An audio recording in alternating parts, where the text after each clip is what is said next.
C'est parti. Bon, évidemment, Jean-François Monteils. Right, let's go. So, Jean-François Monteils, you kind of have to be here. I mean, it's the least you could do to actually be here because you are in charge of the directory that is in charge of the SGP. Now, I mean, you've been in politics, you've been an auditor, all sorts of things. Aurélien Bellanger, quite a successful writer. You have won a number of awards from Prix du Flot and the Academy Award, and you have worked on some interesting topics, the Grand Paris, and you really have worked on all sorts of topics that are really at the heart of today's discussions. People have described you as being like Balzac, like Welbeck, being deeply inspired by Wikipedia. I know, I don't know if that's a compliment or not. Some people like it being compared to them, others don't. But I think what's fantastic is that both of you are here. I would like to start by asking Jean-François Monteils a first question. Obviously the topic here is, can we still go into major projects given the environmental urgency that we're currently facing? Now, there was a fantastic interview where you say something which is really quite fantastic.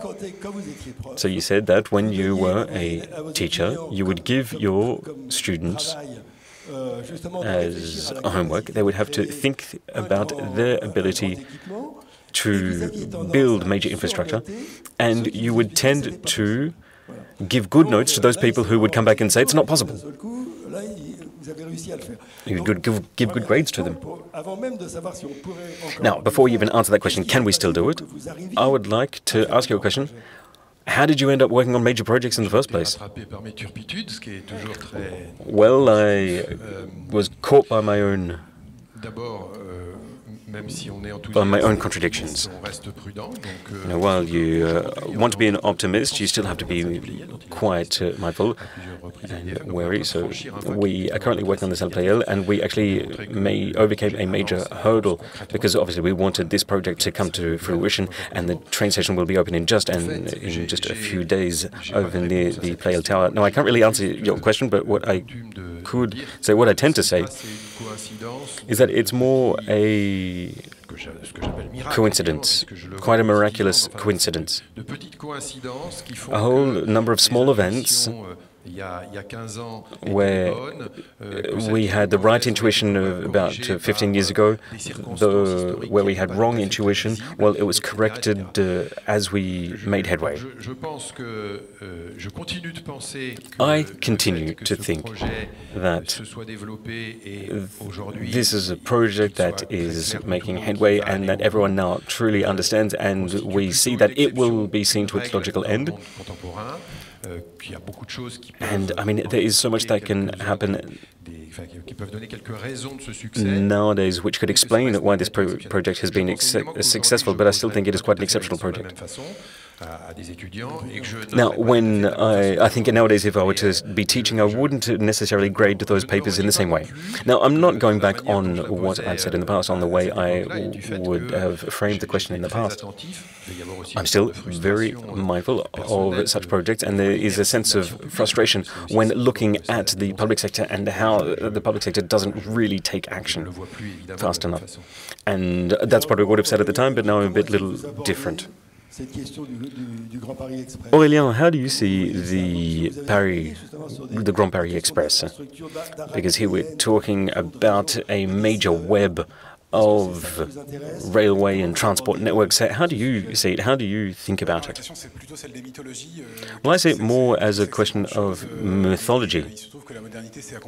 And when we look at the modern world, there's a lot of mythology tied into it. And, for example, about 120 years ago, we're talking about air transport because it was something quite unbelievable. But generally speaking, people have a great interest to try and see these major infrastructure, because major infrastructure says something about who we are. And the Grand Paris is quite remarkable. because when we have those myths that we build our vision upon, there was also a belief. And the Grand Paris was something that was quite spectacular. Now, it was a sheer spectacle. Now, I don't want to say that it is all just show. There is something quite spectacular about it.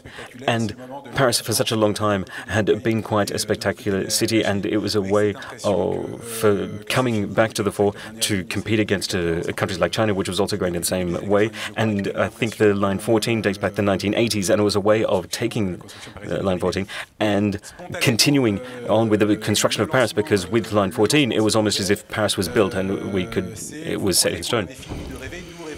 And this is a way of saying, you thought we'd finished dreaming, but no, we're still dreaming about the city of the future.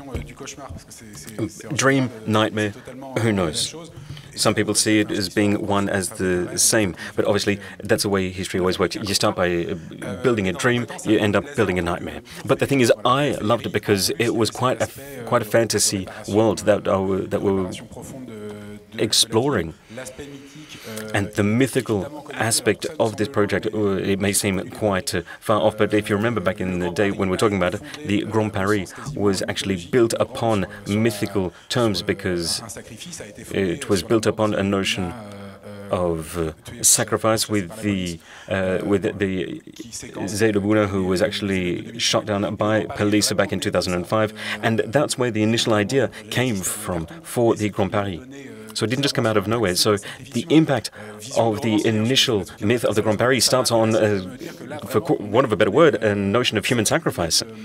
And really, there's so much about the Grand Paris project which is very mythological. And when I see it from a literary point of view, I mean, if we look at back in my own childhood, I've always thought about, what are the big things in the world, and why are we a civilization that sees ourselves as being a big civilization? And what makes a big civilization is this notion that we do big things. And the Grand Paris, if we forget about that, we tend to look down upon projects like the line in Saudi Arabia. So what is our relationship to these sorts of projects when we look down upon things like the line in Saudi Arabia?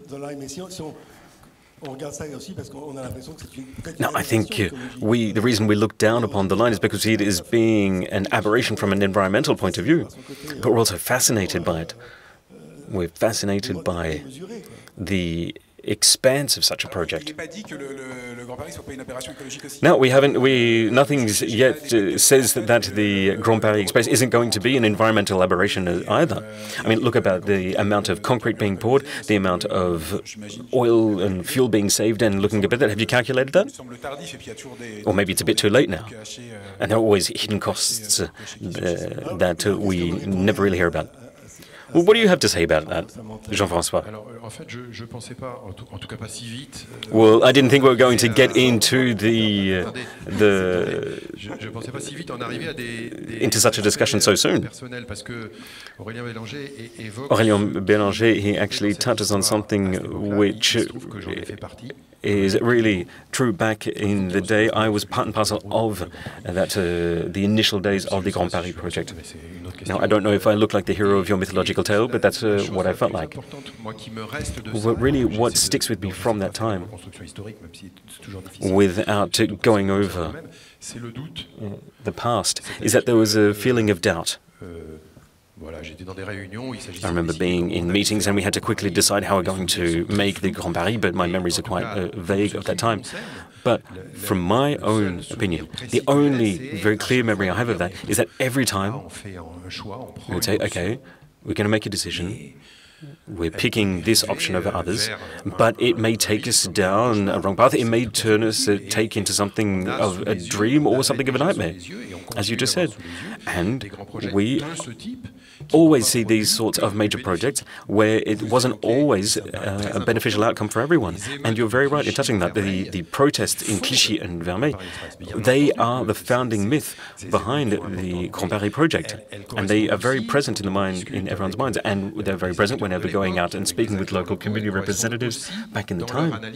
It is also very present in the way they see the project, because they often talk of these deep regrets that they were promised great infrastructure, but the great infrastructure never came. So this project, or this is a way of creating an object upon which we can then further analyze the situation. But I'm interested in thinking about what these communities would have become had the Grand Paris never existed. And it's a way of working my notion of doubt and critical thinking. But I don't want to be too doubtful. You can always be doubtful when looking at the project itself, but to the same extent, you can always be very doubtful of what would have happened if this project never come to see the light of day. Now, obviously, you can always try and work on your doubts, and my doubts are shifting a bit. But there's always doubts about the environmental impact, which is one of the founding principles behind the project, in that there is going to be environmental balance, but you need to have doubts. What was interesting to you was the relationship with those great myths. This morning, I said that in the exhibition that we had here, there was no major politician coming to the exhibition, as if we weren't able to build a narrative to have people understand that 68 train stations, it's millions of people who are impacted, and that there should be a narrative. We need narratives. We need stories. So, what is the positive aspect about this great project?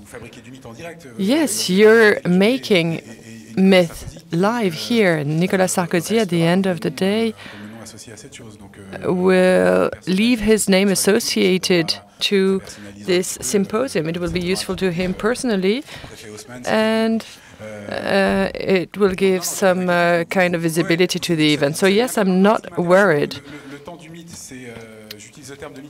I use the word myth on purpose. The myth was analyzed by anthropologists. It's a transfer of fatality, destiny, moving from supernatural fatality to natural fatality. Infrastructures are things that lead to change. This is transport infrastructure to travel. And it's funny that we're talking about that. My book is 10 years old already. So it's really about a project that's bigger than human life. Yes, we will see the end of it, but barely. And so this is really something about destiny. And I have a map here that I see. It's like a seal that is projected onto the city. So it's very intangible. So far, it remains intangible. There is a physical, tangible part of things, but I don't know if the choice was made to conceal things. Yes, there are architectural projects like train stations, but the train stations, they're quite different one from the other. It's concrete slabs in between concrete doors.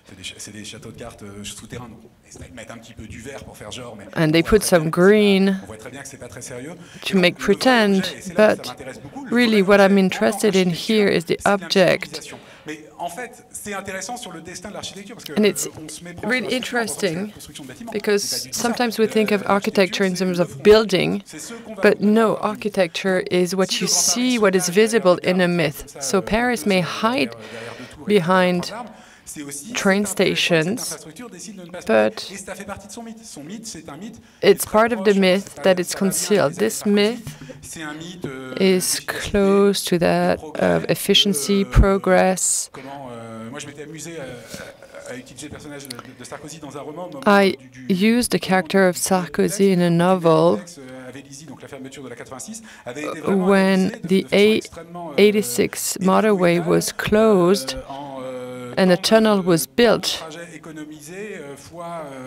And there were many statistics that were produced at that time.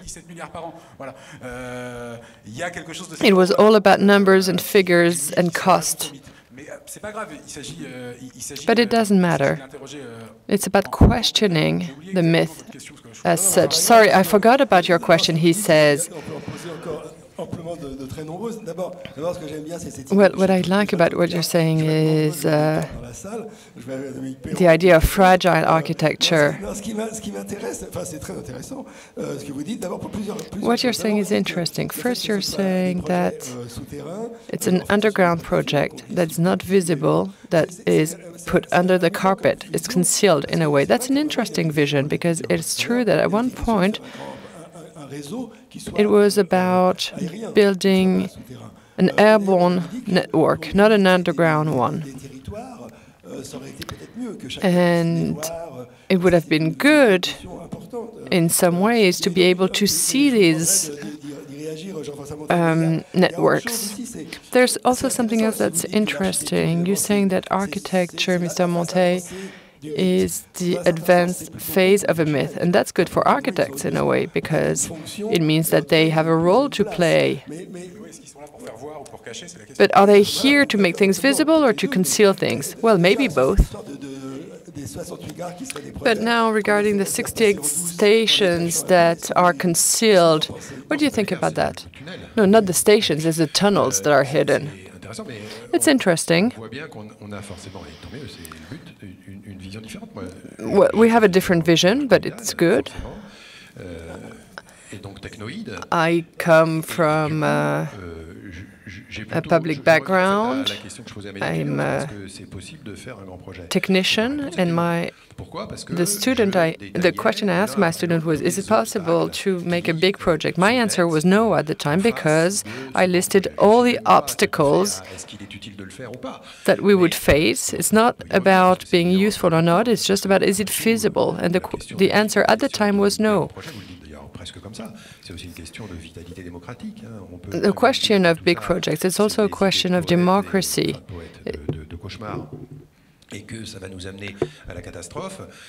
Some people see it as disasters, but it's also a question of democracy and about societies regulating themselves. So I think both are linked. Now, you're talking about stations being concealed, but we think that if we had to deal with the constraints, the conflicts between owners, renters, it wouldn't have been possible to have a visible project. The initial ideas of President Sarkozy was to have a metro that was above the ground, so people would own it, would own the project, as we say today, and that it would be a visible manifestation of the myth. But it would be It was also easier to make it above the ground to solve some questions that were unsolvable. You talked about the riots that led to this project. At the time, we realized that we weren't able to address the problem through politics, and democracy want to bring answer to certain issues. Now, I don't believe that this is a myth. I believe that this is an undertaking with a purpose. And the question about having an underground metro line was decided because of all the obstacles of above-the-ground project. It's not about concealing, hiding things.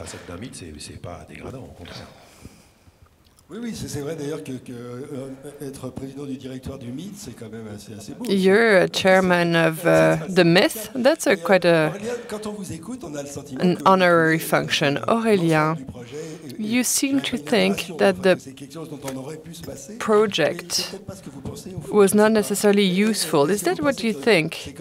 Do you think that it is useful for societies, for democratic reasons, to develop public space, to share things among the citizens? Is it interesting to have major projects or not? From a purely democratic standpoint, I think the project of Notre-Dame-des-Landes was a major project because there were some sort of new politics carried out by a generation of young people. And I think democratically speaking, it was good. Now, for the Great Paris region, you see, I came here running. I tried to avoid taking the metro. That's hence my outfit here.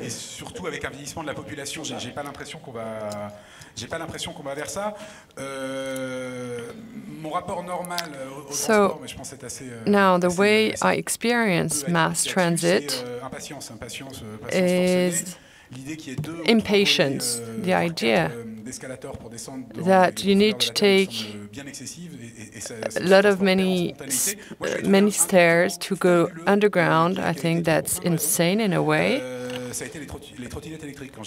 And when I saw those electric scooters in the street, I thought, oh, well, the Great Paris Project is dead.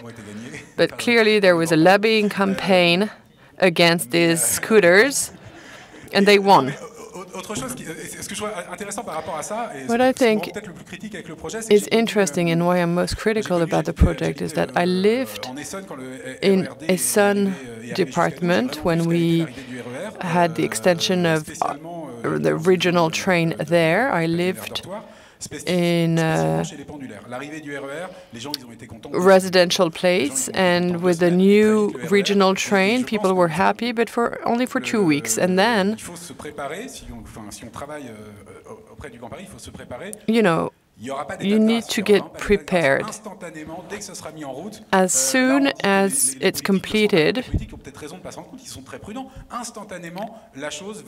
the thing will be part of people's daily lives and will be associated to something that we tend to forget because we've grown up in a sort of soft liberal environment, but something that we tend to forget that is essential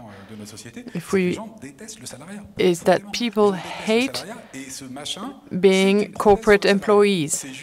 And this thing, the Great Paris Project, is about that. It's people commuting. Instead of commuting for 45 minutes, they will commute for 20 minutes. Well, no, we know that at the end of the day, employees suffer. And this project is associated to commuting. And so that's why people will hate it profoundly.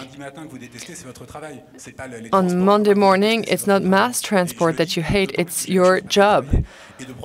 And I can say that because I'm not an employee, I'm not a corporate employee. I love mass transit because I don't have to take mass transit every day to commute. Well, okay, fine.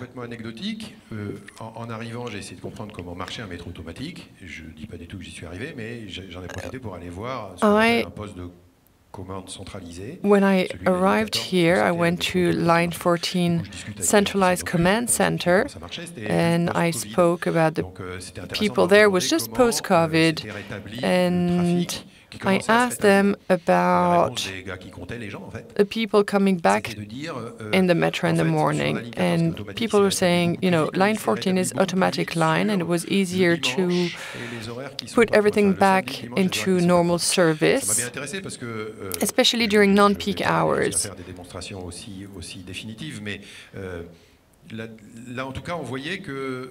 And what was interesting is that after the crisis and when putting back things in order, we realized that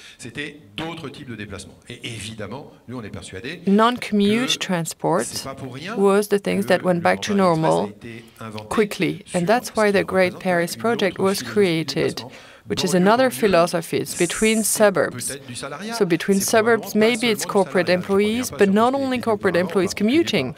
Hélène de Comarmont and Nicolas Samsung, when they discussed earlier today, they talked about connecting cultural places. They talked about connecting a hospital to patients. It's connecting suburb to suburb. So that's a different concept.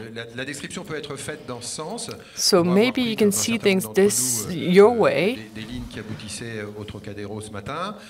But a lot of us here took the metro this morning to go to Trocadero, and I can understand why you like walking or running instead. Yes, but in spite of everything, this doesn't apply to everyone. And one of the greatest ambitions with this Paris project is to rebalance the situation and to give access to mass transit to people who don't have access today and who may need it. Maybe they don't like going to work on Monday, but they don't like taking their car either to go to work. And it will take less time to take mass transit instead of their car. Yes, Aurélien, when I hear you talk, it's a maximalist speech. It's almost a cliché. It's about horrible corporate world, people suffering and victims and complain. But if we want to be a bit more nuanced, and it's more difficult to promote nuance rather than excess. Excess works better. But don't you think that your speech is that of somebody who doesn't need to work, who doesn't share people's daily problems with mass transit, because it's not your problem? I don't think you're hiding behind your position as a writer. I think it's really what you think. Well, there are two types of transports, according to you. The transports that solve problems, that would be that one, and transport that create problems. Transport that create problems would be, for instance, airports.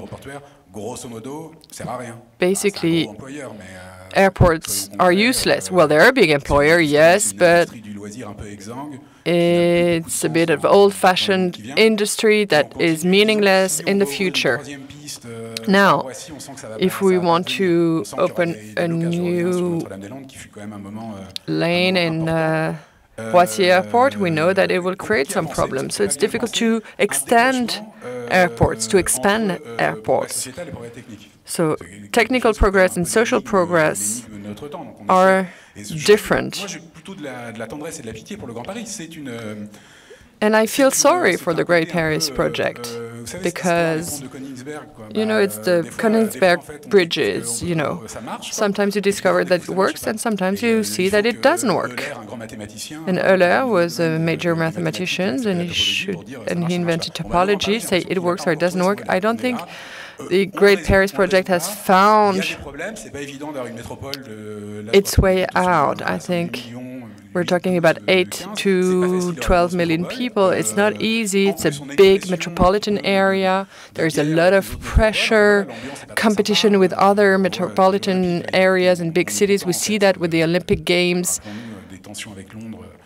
There were tensions with London in the past to get the Olympic Games. So the idea is good. I was happy in the beginning, to be honest. I remember the first time I took the A14 motorway, and then suddenly the A15, I was really happy. But I would like to insist on the fact that it's like a seal. It's like an enigma. As you said, we don't know. We don't know what will happen in the future. And my job, I'm not a decision maker. I just want to highlight the fact that we don't know. Yes, and that's quite fortunate. And as I said this morning, if we were full of certainties, we wouldn't be able to lead this project to fruition. I have optimistic certainties. I'm more optimistic that when we wrote in the official papers, we made some calculations, assessments, and at one point we need to prove objectively that what we're doing will be useful. This is not meaningful at an individual level, of course. Saying that we created a line between Pont-de-Sèvres and Noisy that will take people in 38 minutes and saying that people will find the love of their life taking that metro. That's why the Great Paris Express is useful, but of course we can't write this. So the way we do things is that if we want to demonstrate the usefulness of public action, and because of the crisis in terms of democracy, and what people say is there are many problems and politicians never solve them. Nobody ever solves our problems, so we'll try with someone else. That's what people say with elected officials. So yes, sometimes we're trying to solve problems. And when we have this intention, when we establish, when we assess the situation and when we say, look, that's what we're going to do, of course, if we can't make it, if we don't complete the projects, yes, then people will continue saying that things don't work and then will continue taking metro lines that don't work. So our job is to consolidate the projects, and we think if the project crumbles, it's even worse. And of course, we should still have uncertainties to make sure that we continuously assess what we do. So, yes, we don't know how things will unfold, socially speaking, culturally speaking, legally speaking, but that's fine. As Aurélien Bellanger said, people will be happy for 2 weeks, but 60 times 2, that's not bad. Aurélien Bellanger, it was interesting to hear you say that we're in a period where we don't build monuments anymore. But 68 stations, are there new monuments? Are there the kind of monuments that we have today?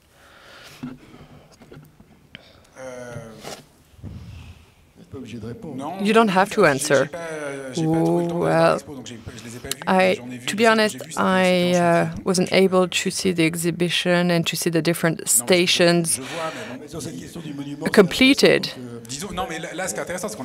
What's interesting here is that we have something that's very big, that's hidden, concealed, but there is a monument, a Persian monument, that is seen negatively, is the inner ring. The inner ring of Paris, you can walk there, some places are forbidden. Nobody kind of knows that it exists. It's a sort of inner ring for pedestrians. So accidentally, we fabricated monument here.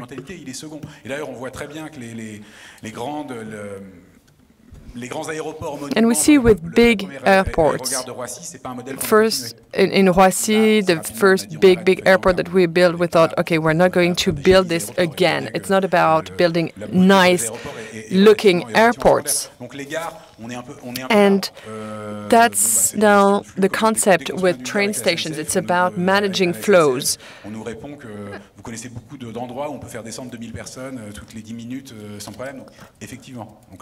It's about managing thousands of people every minute. So, yes, it's not about a monument, it's about something that is useful.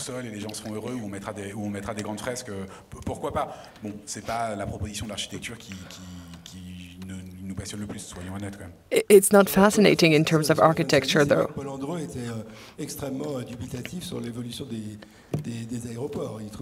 Some people thought that airports had become some sort of retail areas and that airport architecture was not interesting. Yes, of course. Well, it's not, in the middle of the city. Yeah, I talked with the architect who built Roissy, and he was quite sad with what Roissy had become, Charles de Gaulle Airport. j'ai très peur devant tous mes amis ici présents de dire quelque chose. I have many friends here, and I may offend them by saying that architecture is functional. It has a purpose. Of course, for train stations, its usefulness is the priority, but I don't understand when you're saying that it's functionality first and architecture second. I've talked with many architects working on the 68 metro stations, and they all think about having an idea of the architecture that allows for the functionality of train stations. The Great Paris Project is a major lab, and it's a dialogue between the engineering process and the architect's prototype. It's impossible to have one without the other. And with the 68 experimental train stations, there was much progress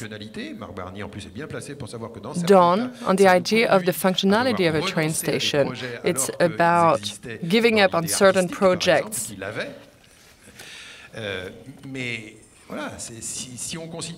Now, if we consider that functionality prevents architecture, then I don't know what that's left. No, Paul Andre didn't say that. He said that airports were converted into retail centers.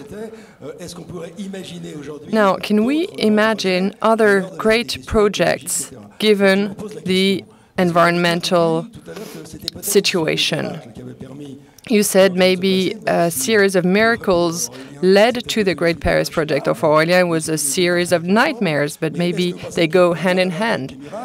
Can there be other miracles? And can this big project that happened here, can it be exported to other places, or is it just a one-shot project? Well, the whole strategy that we have at the SGP was about demonstrating that what we do with the Great Paris Project, so thinking with architects, urban designers, people's expectations, working with citizens and local inhabitants, we thought that it could be exported, cannot necessarily be duplicated as such, but yes, it can be exported elsewhere. And so, yes, there may be opportunities to use this experience to bring that to other big metropolitan areas in the rest of France. And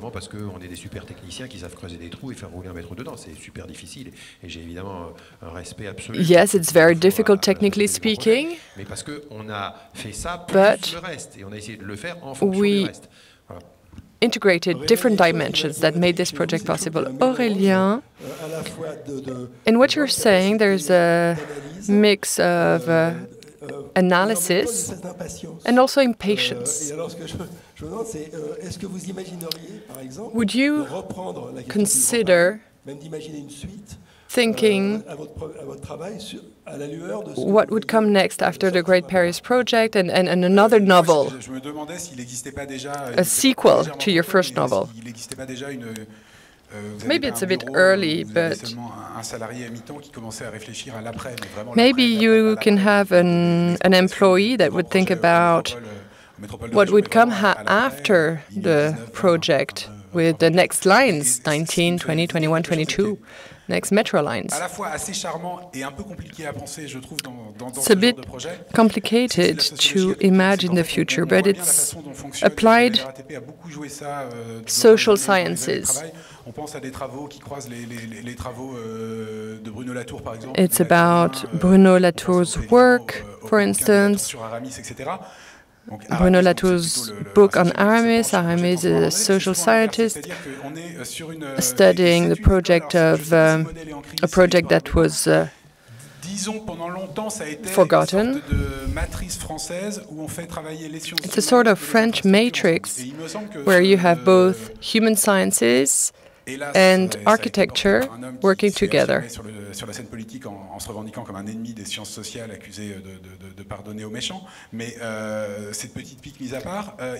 And I think that what is quite interesting is that here it's applied social sciences.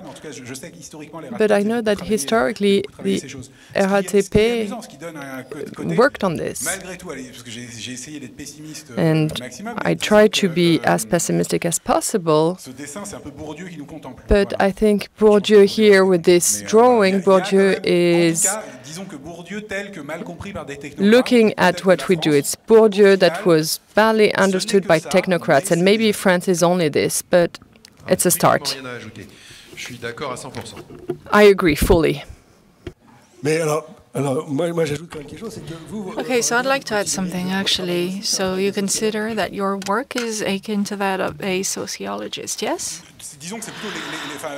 Well, actually, do you know what? It's more about exploring. Exploring even further than sociologists. Well, maybe you could join our scientific committee, actually. I mean, it's not completely absurd for us, you know, trying to have that writer's approach to bring further depth to our work. And I know that your work, for what I know, is an angle that one may take. In fact, Bourdieu went from that overall quantitative analysis to that individual quantitative analysis, and he was actually quite close to that of a writer's profile. But if you stop controlling people with those automatic systems, I'm not saying that people should not pay for their rides, but, you know, we should not be considered as fraudsters from the outset. Well, you know, I'm not in charge of operations, quite fortunately, but the problem is that if we do that, then we'll ask you to have some kind of a justification, which will need to be perceivable at one stage or another. So, you know, chip under your skin, which I'm not sure you would be very happy with. Well, what would you say to that? You know, I tend to ride the metro only so often, so I don't buy so many metro tickets. And, you know, if people are enjoying their public transportation, I guess they'll be happy to pay that. So, you know, if, for example, they can travel and get on the metro, and if they're happy, then they'll just put a coin in that hat at the end of the ride. Okay, so could we perhaps come up with other grand projects? I mean, you're not against grand projects as such. You really don't want to be against the production of new things, or is that your case? Well, you know, the reason why I entered into literature was to tell these kinds of stories. Otherwise, I'd be shooting myself in the leg. But let's just say, in spite of all this, I have a bit of an ironic view of all that. It's a bit of a funny country that we live in, right? We're solving socio-economic problems with engineering, a bit of an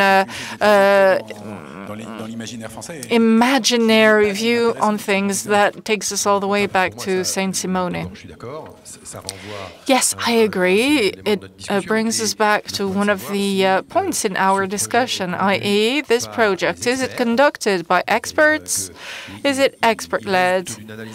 And so in that analysis, expertise gives us these solutions, or is it politics led and politicians led? But you know, I would be actually really scared if any projects were to be 100% led by experts. Both are needed. Well, that reminds me of Victor Hugo, who said, politicians have a virtue that thankfully honest people do not have, that to answer a question with a series of clarifications. And as I listen to you, I think to myself, the more we are moving ahead, the more problematic things are. In any case, I think that now time is up. That's a pity, but thank you. Yes, we do need writers, quite naturally, even if they don't pay for their metro, right? That's okay. But with your new and upcoming systems, I guess you'll have new systems to identify all fraudsters, especially if they have a bright yellow vest.